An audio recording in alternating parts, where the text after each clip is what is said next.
young girl named FR.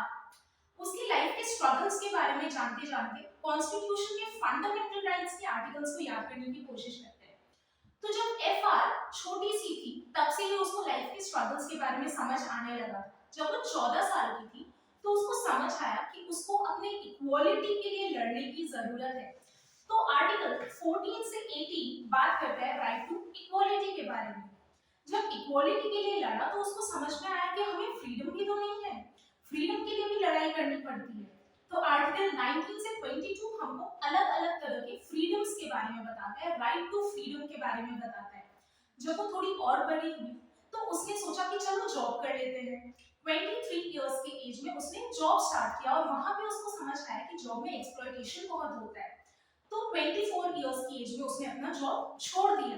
अब 23 और 24 बात करता है राइट अगेंस्ट एक्सप्लॉयटेशन के बारे में।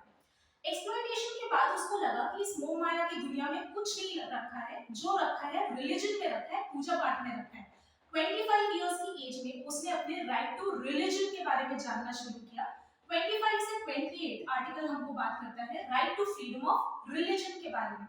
रिलीजन के बारे में पढ़ते पढ़ते उसको लगा कि अपने कल्चर के बारे में जानना भी जरूरी है, एजुकेशन होना जरूरी है। तो 29 और 30 हमको बताता है कल्चरल एंड एजुकेशनल राइट्स के बारे में। और जब सारे एजुकेशंस वो गेन कर रही थी अपने कल्चर के बारे में, रिलीजन के बारे में, तब उसको लगा कि अपने संविधान के बारे में नॉलेज होना भी उतना ही जरूरी है, सो दैट हमको अपने राइट्स के बारे में, अपने लायबिलिटीज के बारे में ज्यादा पता हो और हम हर तरह की ब्रीच और वायलेशन से बच सकें।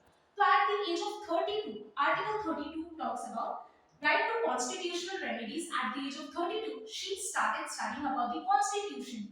I hope this video helps you in learning the fundamental rights के articles.